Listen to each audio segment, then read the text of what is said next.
Hola chicos y chicas, ¿cómo están? Llegamos a la clase 3. Ya hemos visto la diferencia entre seres vivos y no vivos, y dentro de los seres no vivos analizamos las características de los virus. Hoy vamos a empezar a hablar de los organismos vivos y vamos a analizar el tipo de células que los conforman. Bien, durante siglos los biólogos han investigado a los seres vivos a fin de poder organizarlos, clasificarlos dentro de una estructura jerárquica y esa disciplina científica la vamos a llamar o se llama biología sistemática, ¿sí? Estas clasificaciones que hacen lo que intentan es nombrar y agrupar en forma lógica, objetiva y no redundante a las especies ya conocidas. ¿Y qué es una especie? Bueno, especie en latín significa tipo. Especies son tipos de organismos. ¿Recuerdan cuando en la clase número 1 hablamos de poblaciones y dijimos que estaban formadas por individuos de la misma especie? Bien, estas poblaciones que estaban formadas por organismos de una misma especie, es decir, por un tipo de organismo, sabíamos que podían reproducirse entre sí, pero no eran capaces de reproducirse con grupos de otras especies. Con esto lo que quiero decir es que los miembros de distintas especies no van a poder cruzarse y reproducirse entre sí. Tomando un poco este concepto es que vamos a entrar en la designación de las especies de Linneo, que es un sistema de nomenclatura binominal que, como dice su palabra, está conformada por dos palabras. En primer lugar, una palabra que se escribe con mayúscula y en segundo lugar, una palabra que se escribe con minúscula. La primera palabra corresponde al género y la segunda a la especie. Estos conceptos ya los vamos a ver dentro de la taxonomía para que los comprendan mejor. Por ejemplo, al ser humano se lo denomina Homo sapiens. Homo se escribe con mayúscula y es el género y sapiens es la especie. Un ejemplo que por ahí les puede dar más claridad es el de los perros. Los perros tienen diferentes razas, cocker, pastor alemán, dálmata. Pueden cruzarse entre sí porque son diferentes razas pero pertenecen a la misma especie, ¿sí? Pero por ejemplo un perro no puede cruzarse con un coyote porque no pertenecen a la misma especie aunque sí pertenezcan al mismo género. Recién yo les mencioné un término, taxonomía, ¿recuerdan? Bien, la taxonomía lo que intenta hacer es identificar, organizar y ubicar a los organismos dentro de una estructura jerárquica. Esta estructura jerárquica no es una disposición del ser humano, sino que refleja un orden natural. Bien, los organismos se van a jerarquizar o se van a ordenar de acuerdo a sus características naturales. Vamos a hablar de dos conceptos: taxón, que es cada grupo de organismos emparentados, y de categoría, que es el nivel que se le asigna a ese taxón. Vamos a ir a ejemplos que están en esta diapositiva para que a ustedes les quede un poquito más claro. Vamos a tener las categorías: dominio, reino, filum, subfilum, superclase, clase, orden, familia, género y especie. ¿Se acuerdan que recién hablamos de género y especie? Bien, es la categoría más específica, más chiquita. El taxón son el grupo de organismos emparentados, o sea que tienen similitudes entre sí y que se van a ir ubicando dentro de esa categoría. Bien, acá el ejemplo que yo les puse es el del ser humano. Entonces el dominio va a ser eucaria, ya vamos a ver los dominios, quédense tranquilos. El reino, animal. El filum, cordata, que es cuando tienen notocorda y tubo neural. Eso lo van a ver en neurofisiología y neuroanatomía más adelante. Subfilum, vertebrados, que es cuando tienen espina dorsal y columna vertebral. Superclase, bien, y ahí vamos como caracterizando al ser humano en cada categoría. A medida que descendemos, llegamos como a algo muy específico, ¿sí? Sapiens, que es, digamos, el hombre que logra pensar, el animal que logra pensar, ¿sí? Por eso es sapiens. Hubieron otras especies que ya están extintas, seguramente las han escuchado, como es por ejemplo el caso del Homo erectus. Ahora vamos a hablar de algunas de esas categorías que mencionábamos recién, que son los dominios y los reinos. Hasta 1977 el reino fue la categoría más amplia y más abarcativa, pero luego se crearon los dominios. Y tenemos 3 dominios: Bacteria, Arcaea y Eucaria. En esta imagen que yo les pongo está bien claro. Bacteria y Arcaea va a incluir a organismos que estén conformados por células procariontes y el Eucaria por células eucariontes, ¿sí? Dentro del dominio Bacteria y Arcaea vamos a tener a un solo reino que es el Moneras, que son las bacterias. Y dentro del dominio Eucaria vamos a tener a 4 reinos: los protistas, los hongos, las plantas y los animales. Bueno, vamos a recordar entonces que el reino Moneras pertenece a las bacterias. Los protistas son organismos variados en cuanto respecta a su morfología, a su reproducción, que puede ser sexual o asexual. Algunos son autótrofos, otros son heterótrofos. Es un grupo bastante amplio. Entre ellos están algas, protozoos, mohos y parásitos, como es el ejemplo del Trypanosoma cruzi, que es el parásito que viaja en algunas vinchucas y que generan la enfermedad o el mal de Chagas. Dentro del reino fungi vamos a colocar a los líquenes y hongos, dentro del reino animal a los vertebrados e invertebrados, y bueno, en lo que respecta al reino vegetal vamos a tener helechos, coníferas, plantas, etc. Vamos ahora a ingresar y analizar al reino Monera y al reino animal y vegetal en lo que respecta a su conformación celular. Para ello es importante saber que la célula es la unidad anátomo-funcional de todo ser vivo, que todos los seres vivos están conformados por células. ¿Recuerdan cuando vimos los niveles de Needham que hablamos que el nivel celular era el primer nivel biótico, ¿sí? El primer nivel donde hay vida? Y estos organismos y seres vivos podían ser uni- o pluricelulares. Bien, vamos a ver que hay 2 tipos de células: procariotas y eucariotas. Un poco se lo adelanté a ustedes en las filminas anteriores. ¿Se acuerdan a qué dominio pertenecen las células procariotas? Bacteria y Arcaea.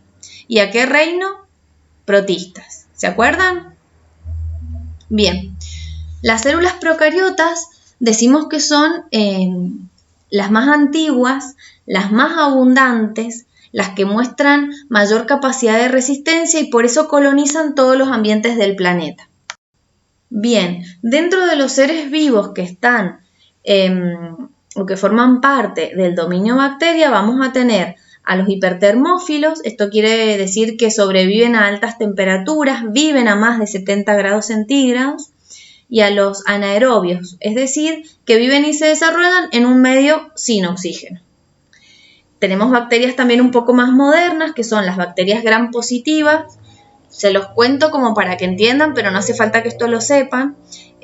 La tinción gram es una técnica de tinción microscópica y las bacterias gram positivas son aquellas que se tiñen de color violeta.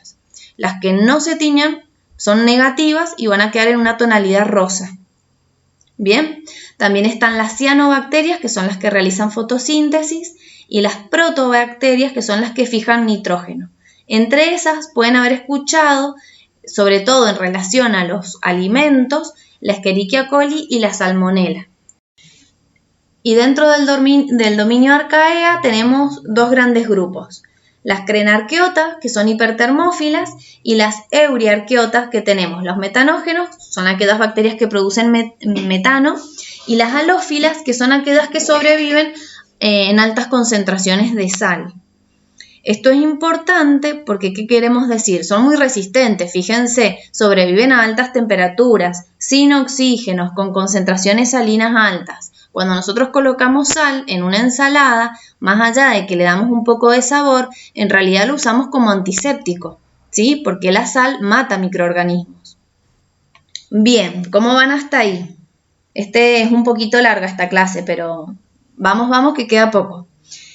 Vamos ahora a analizar las características estructurales de las células procariotas.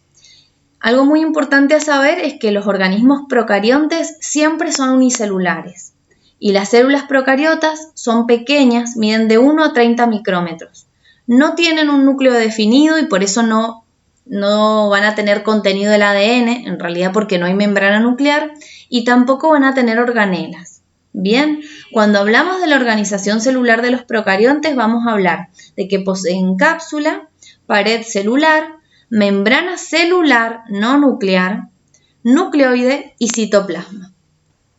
Miren bien la imagen, elegí una donde todo esto estuviese detallado a fin que les sea más fácil. Igual en internet hay imágenes muy buenas, pueden elegir cualquiera que a ustedes les guste. La capa más externa es cápsula o capa mucosa, que es una capa mucilaginosa de polisacáridos. Mucilaginoso quiere decir que tiene aspecto a moco. Si es fina y flexible, se la llama glucocális o capa mucosa. Si es gruesa o rígida, se la denomina cápsula. La función de la cápsula va a ser proteger a la bacteria, evitar que se deshidrate y participar en la adhesión de sustratos, o sea que se le peguen, entre comillas, cosas a esa pared, a esa cápsula. Luego vamos a pasar a una capa que está por dentro de esta cápsula, que es la pared celular.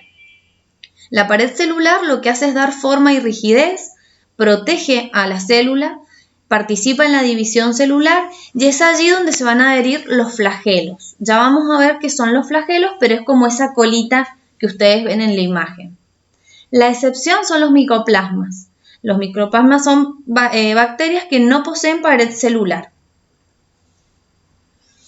Luego vamos a hablar de la membrana celular.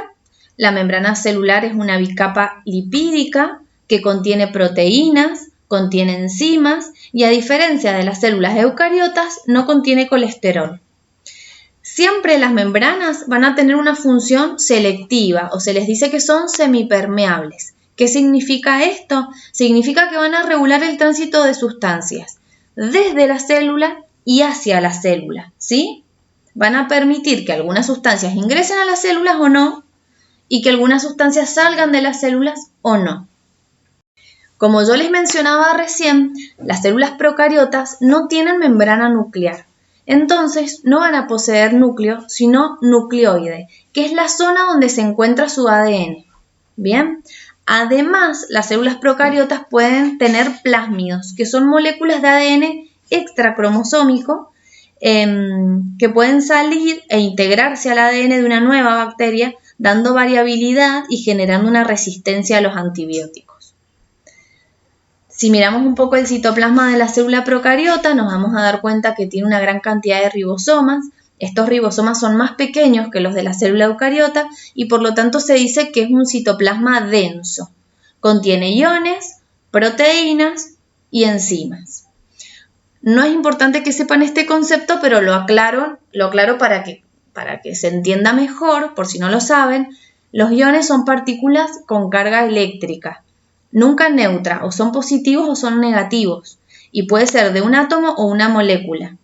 Cuando tiene carga negativa es el anión y cuando tiene carga positiva es el catión.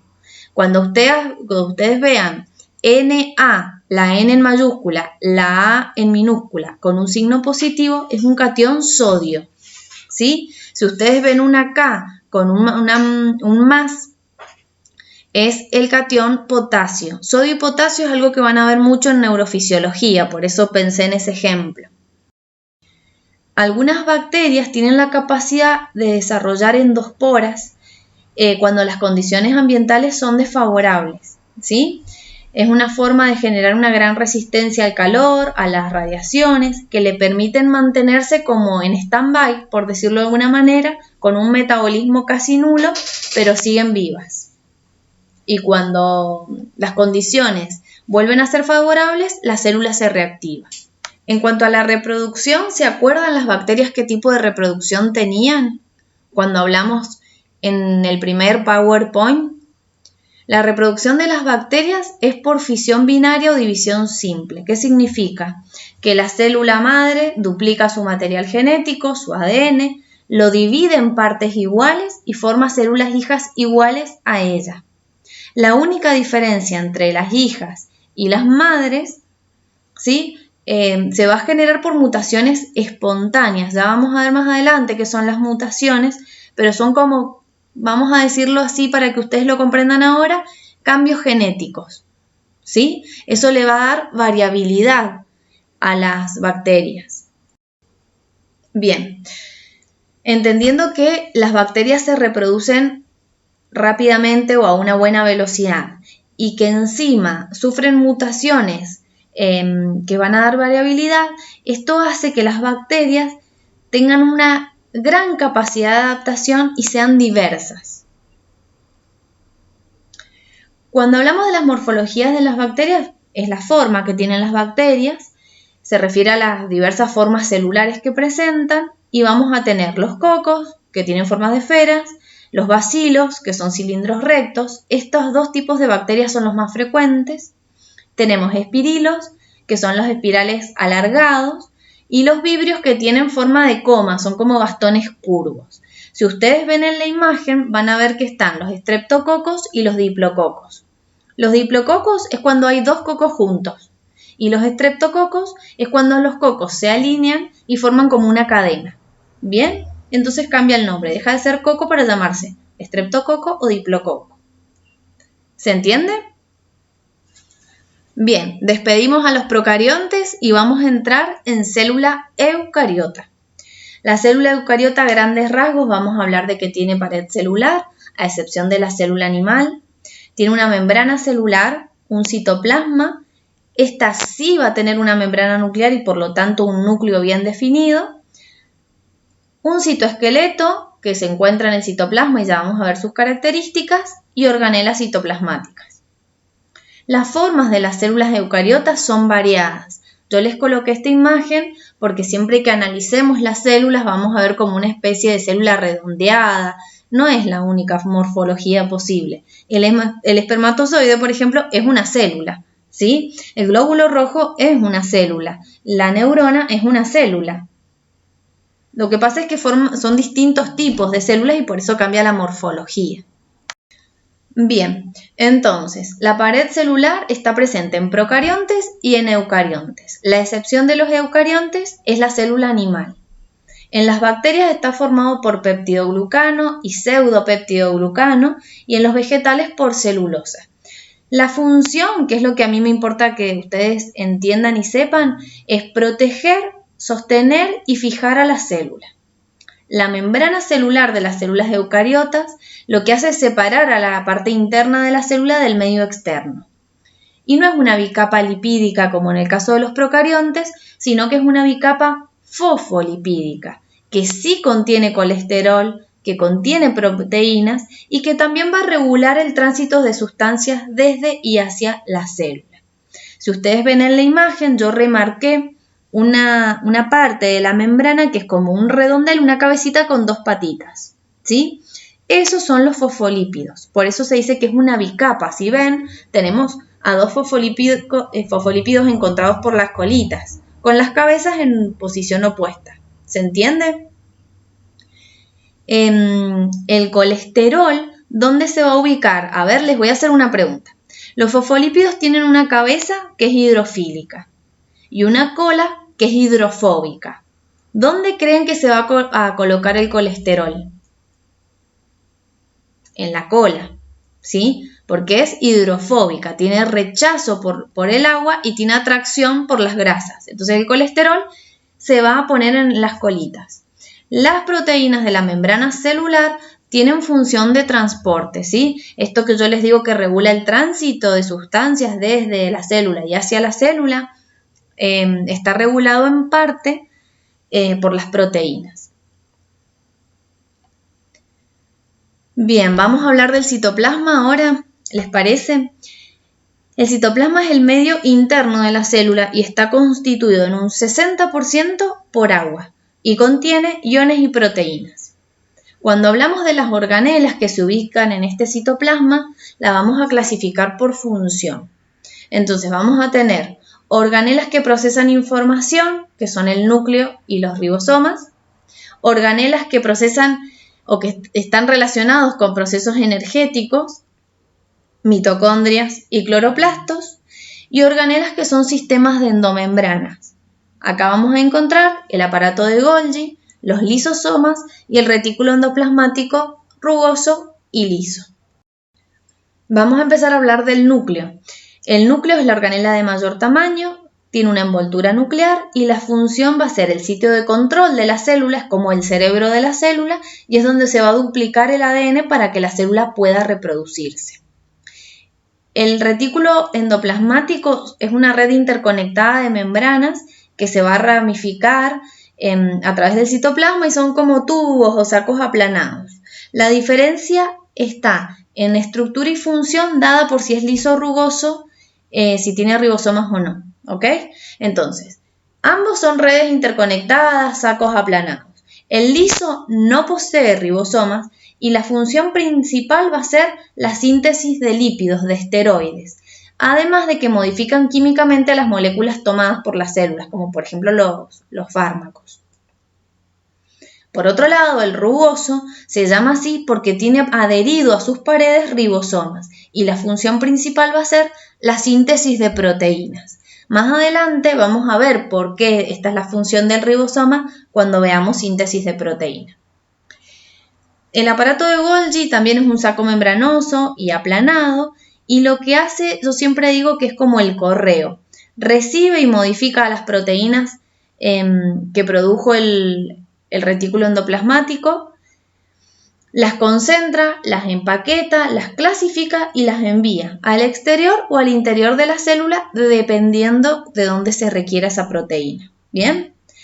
¿Cómo viaja esa proteína de una organela a otra? Siempre envuelta en una vesícula. La formación, el transporte y la fusión de esas vesículas son funciones del aparato de Golgi. Vamos a hablar ahora de los lisosomas. Los lisosomas llevan a cabo la digestión celular porque contienen enzimas digestivas.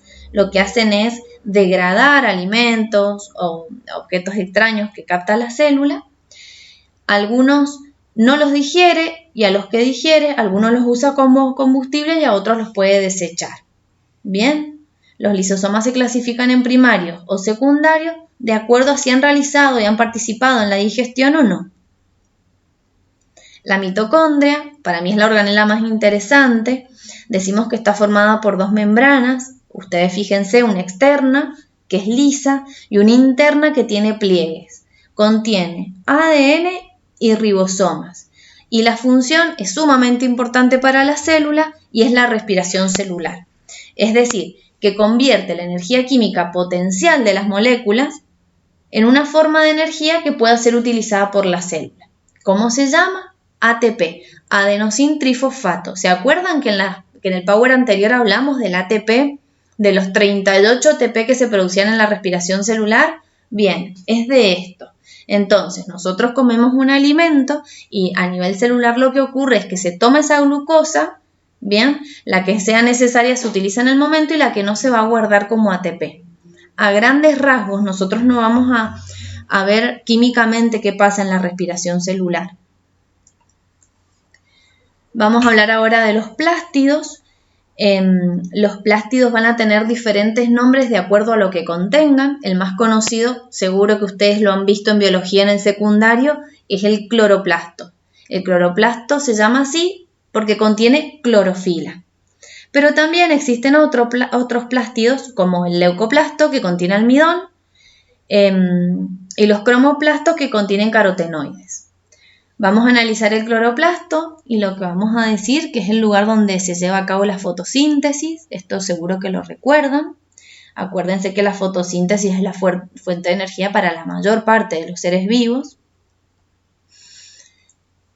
Y este cloroplasto, al igual que la mitocondria, tiene dos membranas, una externa, que es lisa, y una interna que también tiene pliegues y forma granas.